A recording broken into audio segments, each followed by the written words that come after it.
eat my shorts.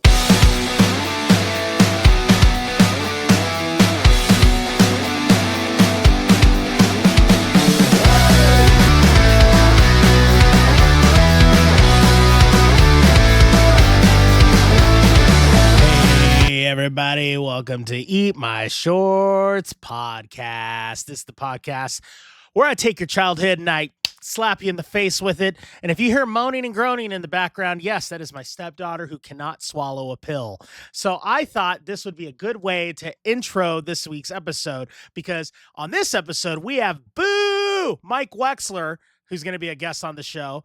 And my stepdaughter cannot hold any water or a pill in her throat. She is spitting up into the bathroom behind me. It's pretty hilarious. She's struggling. Go on. It's okay. See, she's really having a time with it, and it's fine. On this week's episode, we got Mike Wexler, and we recorded it over at the VWC wrestling show this past Sunday. I think that you're going to really enjoy the show. We got to know Mike for a little bit, and, you know, in longer form, we're going to have him on a little bit longer.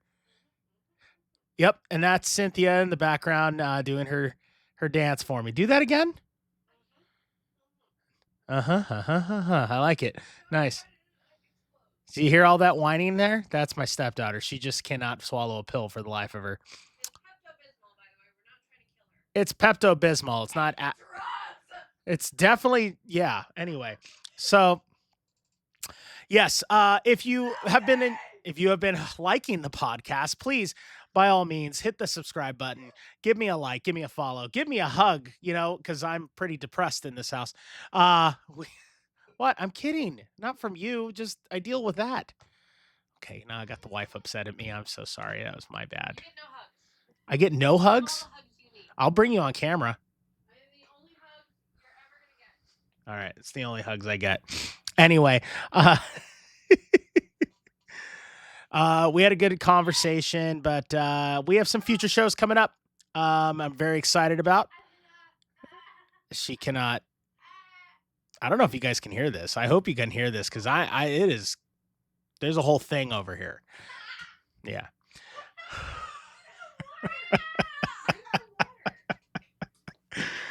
Oh man. We had TJ from How Is This Fake podcast on last week. This week we have Mike Wexler. We have a 5-star Raymond Bright, professional wrestler. He's going to be coming on the show very soon. We also have the national treasure himself. He's going to be coming on. So we got some really great guests on the way. Eat My Shorts podcast completely revamped. We're doing interviews now, and I'm loving it. If you can, do me a favor, leave a comment or anything on Apple Podcast or Spotify. And yeah, my stepdaughter's going to put her hand in she's a ham. She likes to be in front of the camera. See, there it is. There it is. Anyway, so so let's get going with my interview with Mike Wexler. All right, I'm here with Mike Wexler. What's up, man? What's going on, man? How are you? But wow. Boo. No, honestly, I love what we did, the Boo Mike movement. I think we did? What we did. We did it together, friend. We did it first. Okay, so my natural hate for Mike Wexler. No, I'm kidding. No, honestly, I didn't mean for it to be a thing. It was just that one day thing, but I feel like it's a good career start for you. Yeah, thank you, man. I mean, it was really cool. Like you, man, mentioned it. I overheard the podcast. I think it was last episode or 2 episodes ago. Yeah. That it was at the Lake Elsinore outlets, and we had like a full weekend of shows over there. Yeah. And it just started, and you know what? Honestly, I've kind of grown to embrace it. And I got to ask you, how did you feel at first? Because like the show, it was funny. And then I noticed like a couple shows after, you seemed a little bothered by it. Was it something that like stung you at first? No, it was something new, I think, and it was just for me to adjust to something like that, because you know, before, let's see, that was what, 2024. Before that, I was mainly just a commentator. It was just like, you know, I didn't I don't know what the proper terminology is, but like I just never had a certain reaction to me, because like you know, I think your listeners might know, but I've been in this for almost 6 years in November, and I've never had that kind of reaction until you did that. Yeah. So it's cool, man. It's always cool to do stuff over here in Wildomar, over in Riverside County, LA County, San Diego County, wherever the case may be. I love doing it. Well, I'm glad you're a good sport about it. I still think you need to make the T-shirts.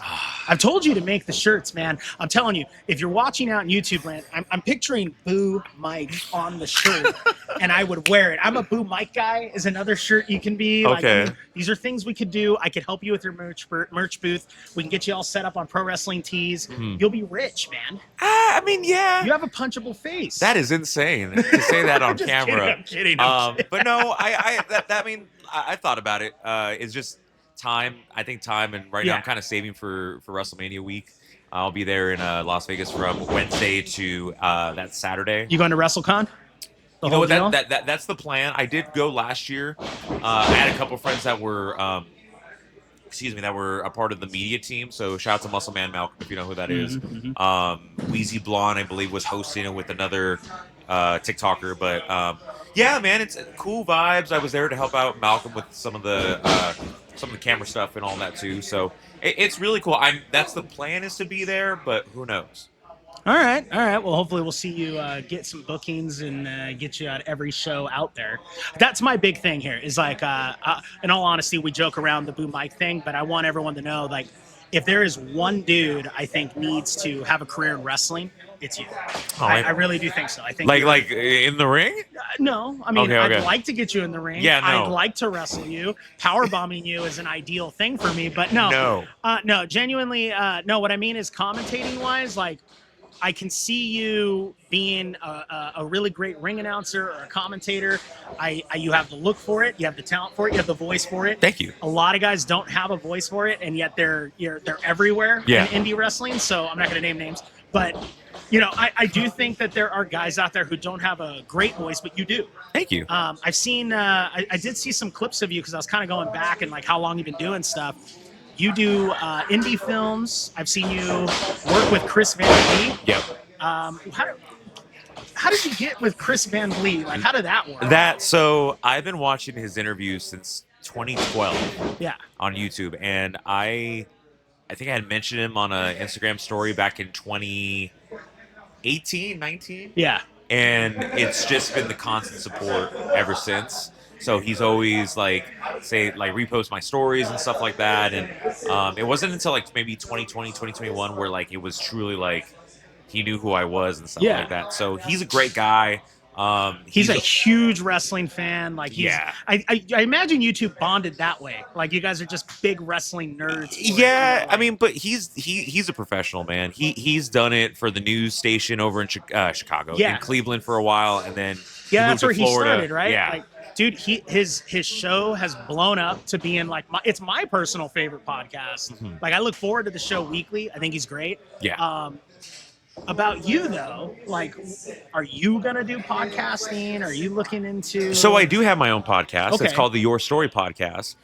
It's not as consistent as I had hoped it to be. Yeah. Because it's just timing and family stuff, and just the money towards it is just rough. I wish I was more consistent with it. Yeah, last year I was with Fred Rosser, who's an incredible guy. Yeah. I believe Shane Haste was back, if I remember correctly. And just James Willems, if you know who that is, from... I don't actually. I don't want to say yes, I do. No. James Willems is he's an actor that does like comedy and stuff, but he does a show. Oh God, can you answer for it? James Willems. Willems? Yeah, I kept saying that. Look up James Willems for me. Sorry, it's my son off camera. I'm gonna have him look it up. James, if you're watching this, I want to see. Sorry. I want to see James Willems. He's done like a couple of like game shows, and he has a. He has this, I think, a thing on YouTube too. You just search on Instagram at James.Willems. All right. Willems. I keep calling him Williams by accident, so I'm sorry. He's a professional wrestler too, known as James Angel. James Angel. Now that sounds familiar. I know wrestling names. That's the thing. Yeah. So you start saying people's real names, I'm like. He has this famous documentary out. I don't know if it's like how many views it has now, but about him becoming a professional wrestler, and he trained over at a promotion called MPW, Millennium Pro Wrestling. Yeah. And they're out in Orange County, right? No, they're in LA County. It's over in Chatsworth, California, San Fernando. Nope, I'm mixing it up. Yep. Yeah, so that's how I knew it through that. So that's is that him or here? Let me see your phone real quick. Let's see this guy. Shameless plug. Let's see this guy. Oh yeah, no, I've seen him around. Yeah, he hosts like a couple of. He has a podcast with Scorpio Sky right now called. Sim with Smeagol. Yeah, he has a podcast out now with Scorpio Sky called. Oh, right on. Oh man, he's gonna hate me if he watches this. So, James, I'm sorry I forgot the name. What? It's Oh, the podcast. The podcast name, yeah, I forgot. What's the name of the podcast, Landon? He's gonna pull it. He'll save you right now. I think it's called. Unscripted. No, it's Beyond the Bell. I've seen some of the clips on TikTok. Yeah, it's like James Willems and Scorpio Sky. Shout out to your son, but that's researching this. I'm putting him to work without him realizing it. He was just chilling, and I'm like, hey, yeah, he's the background guy. But anyway, when you find the podcast, create a character. Create a character podcast. Yeah, all right, I'll check them out. What was supposed to be originally just 2 people, they got on guests recently and all that too. I'll never forget. I remember I was talking to James I think it was now a year ago. And I remember how like it originally started as 2, but then Scorpio was like, "Hey, let's add on more people." No, that's gonna be a lot of work. So, but it's a successful podcast. I love it. I don't know if they're going to be continuing episodes, but it's a really good podcast. I've seen some of the clips. It looks good. I was messing around with Scorpio. So Scorpio, I insulted him unknowingly, like way back in the day. I didn't know he was embarrassed by this role, but he was what was his character when Kane choked him? Do you remember that? When he was in the Daniel Bryan skit, he was Walter or something. He was like the one character they bullied. Oh yeah. God, he's gonna hate me for even bringing this back up because he hates it. Yeah. Well, Landon over here, when he was a kid, I introduced Scorpio Sky, not as Scorpio Sky. I introduced him as that character, so he knew who he was, and he gave me this look like, thanks. And he just like rock starred Landon, like he was just like, yeah, what's up, kid, and walked away. Yeah. He was so mad at me for that. So we've never had a good relationship after that. I don't know why. Very strange, right? I don't know. I think if you're an actor or a performer, any role's big. Yeah. You know, if I was like the Charmin toilet paper guy, I'm bragging. Harold, that's what it was. It was Harold. I introduced him as Harold. So maybe I kind of understand it now. But like, I don't know why I don't know. I think he was still trying to make it as like a famous wrestler at the time. Like he hadn't quite gotten a lot of television time. So that was like the first time that I introduced him to anyone, like as like a, hey, you remember him from TV? And Landon was like, oh yeah, Harold. It was like a whole thing. Well, Scorpio Sky, all Scorpio. Love. Yeah, we love you. I really do. I see him in the airport from time to time, which is funny, but I never say hi to him anymore. Like, we've locked eyes a couple times. Yeah. And I don't know if he recognizes me or what. Like, we haven't talked to him in years, but it's very funny every time we have interacted. It's like, yeah, like he's been nothing but a great guy to me. I mean, he's a good guy. Yeah, very nice and all that. So how did you get into wrestling? Like, so you were a super fan, I assume, like all of us are. Okay. How did you get working in the business? Like what? So I started going to indie shows in 2018. Okay. I didn't know anything about the indie world back in the day. I didn't know anything until 2018, where there was a wrestling show that was down the street from my house. Yeah. And I stayed down the street, and it was actually like 10 minutes on the freeway. But, and my mom her best friend is the owner of the Empire Wrestling Federation. Oh, no shit. Yeah. Okay, so Jesse. Yeah, so by the time I got into indie wrestling, COVID had happened. And so it shut everything down. Yeah. And then so I guess Jesse was looking for more camera people. And I guess my mom had put in a good word for me. And I started out as that in November of 2020. That was when I started. Nice. And tough time to get started too, man, because those shows were bleak. Like, it wasn't the performers. I mean, just crowds 6 feet apart. Yeah. Hard to get a crowd going. So it must have been difficult. Well, the crowd was basically the locker room. Oh, okay. So it was like what we saw in NXT. Yeah. Where it was like everyone was just rooting each other on kind of. Yeah. And then I think it was that same day, if not, it was maybe the next week. But when we did the second set of tapings, they needed an interviewer, and I just started from there. I mean, I look back at my earlier stuff and I'm like, ugh, but we all cringe at our early stuff, dude. Yeah, so I started from there, and then from that to like late 2021, or actually early 2021, Pandemonium Pro Wrestling had started, and we just did talk shows. Yeah. So we went over to Burbank, and shout out to oh god, is it JFX Studios? One of those in Burbank. But it was just talk shows, man. We were just talking to wrestlers. We talked to Vinny Wasco, otherwise known as Joey Gonzalez, now in NXT. And it was just, just trying to hype up storylines and create storylines until then. And then after that, I went to Orange County in late 2021, where I worked with people like Dream Slam, who's been phenomenal, has taken me in for, for all the opportunities and all that. And yeah, just slowly but surely, man. It's a tough road in wrestling, man, because it's like it's a circus, dude. It's the carny life. Well, like you have to get your bookings. You're your own management. You're your own talent. You have to. You're kind of your own writer sometimes. Yeah, I mean, it's just. I think for me, it was just I had to take a lot of risks in terms of wrestling, because like a lot of guys would just stick to one place. Yeah. And you know what? If that's the way you want to do it, that is totally cool with me, because like some people are successful going with one place. Yeah. For no discredit, it was just for me. I didn't feel comfortable being in San Bernardino, just sticking put at the one Fed. Yeah. So I've traveled now to Orange County, LA County, San Diego. I made my debut recently, and it wasn't easy, man. I mean, I had to show face at a lot of places, buy the ticket, and it's risky because a lot of guys won't do that.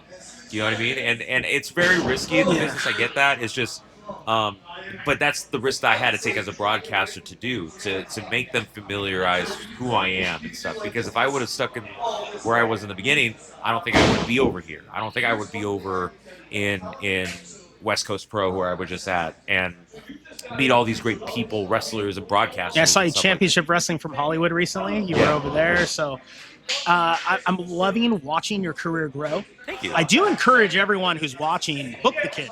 The guy's good. He's great for your camera work, good voice, the whole deal. I'm going to keep pushing Mike until you're famous.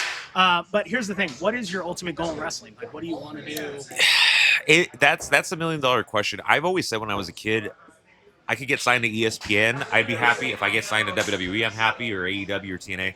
Whatever comes first, man. I don't feel like there's a set goal. You know what I mean? Yeah. Because like, especially nowadays, too, where wrestling is at the top of its peak again.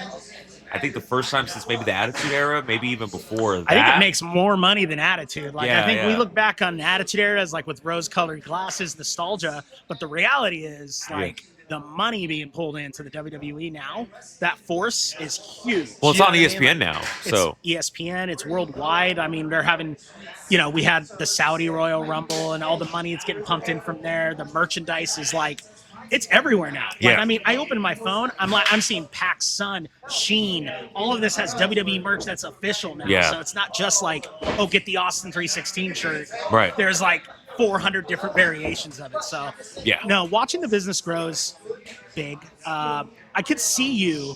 I mean, have you attempted? Have you tried the tryouts? Have you? So I will put this out publicly.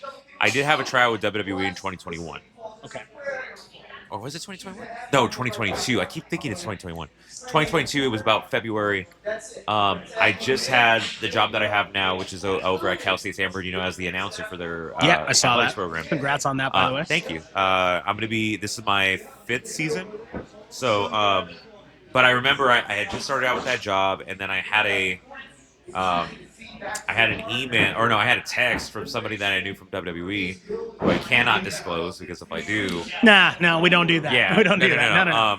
But your contact? Yeah, and then they said, are you available early tomorrow in the morning for a Zoom call? And I was like, okay, I'm down. Here's the only issue, though. The only issue is that my job had a countrywide tournament that they were hosting. Yeah. that day. So but it was cool. I had to wake up like at 6 in the morning. I looked horrible, but I like woke up at like 3 or 4, put my clothes on, and then I had a Zoom call and a tryout. I adjusted because again, this was before I was in the wrestling business in a sense. Because like this was before all the reps that I've had now and stuff like that. So it was always being able to adjust of like the way you said things and stuff like that. And then I got the end of that call and I went straight to work. And then literally while I was at work, they were like, "Hey, we need you to create a hypothetical social media video for a hypothetical event, just to see how you do and all that stuff." So I was like, "Okay." So the next day, I did it. I actually brought a friend of mine to go record. We did it at the Riverside Municipal Auditorium, where they used to host NXT events. So I was like, "Hey guys, what's going on? I'm here at the Riverside Municipal Auditorium for the grand return of NXT." And then again, hypothetical matchups. At the time, I think Braun Breaker was NXT champion and all that. So then I do that, and I just sent them the raw footage. I wasn't able to like edit or anything because I had to work again the next day. And I get a text back saying that we need it edited and all that. I'm like, I'm at work. There's no way I can rest this job. And I never heard back from again. And it was just kind of one of those things that it kind of still eats me up to this day. You know what, though? There's a reason for everything, right? Because if you had gotten hired back then, you wouldn't have gotten all the experience you've had now. You know, working at all these different feds, I think that you're going to learn the hard way on things, but you get to learn from other people who have been doing it for a minute. Just keep going, man. Thank you, man. Keep sending that out. This podcast is also nostalgia based. So I talk toy collecting, all that stuff. I always ask this question of anyone who's ever on the show: what do you geek out for you personally? What was your thing as a kid? What was your, it could be anything, football, chess. It could be, you know what I mean? It could be anything. That's a good question. I think what I geek out the most for is songs in wrestling, especially. Like what I mean by that is, I feel like music is so powerful, especially in professional wrestling. It's very important because it can make or break a character. It can make a show that's being promoted. When I was little, man, I used to play SmackDown vs. Raw 2007. That's my all-time favorite wrestling video game. I still till this day think it's the greatest because like 08 was cool, but it didn't really have the mechanics that it did for 07. 06 was decent, but I feel like it was a little bit slower than 07. The season mode was great. Don't get me wrong. Teddy Long getting ran over by a random person that turned out to be Chris Jericho was phenomenal. Or if you played the other one, it was somebody else. That's right. I forgot about that. Technically, it was the only SmackDown versus Raw game, to my memory, that actually had an ECW-ish invasion. Because like 08, I mean, it was already a part of the brand. 07, I mean, we already had, we already had the one night stand thing, so it was already. But SmackDown versus Raw 2006 was the first one to have like ECW like mentioned. Yeah, it had the screens and everything, the whole thing. Because remember, I think it was Rob Van Dam. I think that was kind of foreshadowing too, because that was before he had won the ECW and WWE title, which was huge, which was amazing. But he had it in the video game. It was the undisputed title before it was the spinner belt. Yep. And he literally ECW with red white writing. I remember. Kind of disappointing though, because like Rob and Jericho, I think, were the only ones that were ECW characters on the game. Yep. But aside from that's what I geek out for is like the music, because like 07, dude, had an unskippable playlist. Like Animal I've Become by 3 Days Grace is this was my favorite song. Don't hate me for this song because I know what not gonna it hate you. No. We don't hate on what we geek out for. But there's a reason. So my favorite song on there, and it's the first one that always plays up, is Versus the World, Forgive Me. Now the reason why they hate it is because a certain somebody had a tragic thing that had happened in 2007. Mm-hmm. And if you don't know who I'm talking about, look up the 2004 Royal Rumble winner. So that song was kind of too eerie for what had just happened, because I think the game had came out and then that had and happened. then that situation happened. Not too far afterwards. I think it was literally like a week or two. Like it was not very far fetched. So that's why they call it that song. But see, that sucks because it was like they recently started playing that song again too. No, I think you're thinking of Whatever. Yeah. Sorry. No, this is "Forgive Me" versus the World. Look it up on YouTube. Forgive Me versus the World. Versus the World is the band. It's a great song, but it ties into that. Yeah. But yeah, man, like all the SmackDown versus Raws had great soundtracks, man. Sounds like you're also a wrestling game nerd. Yeah, I am. Like you love that stuff. My favorite all-time video game for wrestling is SmackDown versus Raw 2007. A close second, believe it or not, I actually like this game, is WWE 12. That's a good one. It was. Was that the first year was that General Manager mode? No, that was 11, right? No, 10? Landed. General Manager mode. When did that come out? For SmackDown versus Raw. I think it's always been there, though. Like, 07 had it. They took it out for a little bit. I'm trying to remember the comeback. Yeah, when they brought it back. General Manager mode. Oh, really? It's been gone that long? Damn, dude. Well, no, the last time they had General Manager mode was SmackDown versus Raw 2008, I think. So it was 8? It was a 14-year gap. Is that what it was? Damn, dude. Yeah, I brought it back in 22. See, that was my jam. I love the General Manager mode. Yeah. It was, I don't know, maybe naturally deep down in my soul I want to be a booker or something, but never started my own fed. But that was my favorite. Yeah, it was just but the music was just so impactful. Yeah. Like 2K26. And now hear me out. I haven't played it yet. I haven't played Well, it's not out yet. It's not out? No, 2K26 comes out next week. Is that just the beta videos I'm seeing on YouTube? Like people getting the beta? Yeah. Okay. But they released the soundtrack. Who's on it? So it's I can tell you Turnstile if you're a fan of Turnstile. Don't know Turnstile. You don't like Turnstile? I'm old, man. I don't know who these guys are. Okay. But it's like very rock based. But they did add the SmackDown versus Raw nostalgia with Power Man 5000. Nice. When worlds collide. Yep. No, I opened for them once. Nice. When I had a metal band back in 2004, I got to open for them at Showcase Theater. I love that song, but the Dudley Boys' walkout song is better in my opinion. Oh yeah. No. I love the what was the other album I liked back then? The Forcible Entry, where they had the Dudleys where it came out, but it was Stone Cold's Disturbed. Yeah. That one was those were my time. That was not jam. And, no, that wasn't Forcible Entry. That was God damn it. Anyway, it was after Volume 4, in between Volume 4 and 5 of the music. They came out with that, so you had all that jam. But all right, anyway. My favorite, by the way, one more time. My second all-time favorite song is Chevelle. God, I can't well enough control myself. That one? No, it's SmackDown versus Raw 2008. If you want to look it up, I'm gonna have to look it up. Yeah, it's Chevelle's 2008 song. Well, no, just Chevelle. Yeah, look it up for me, Lan.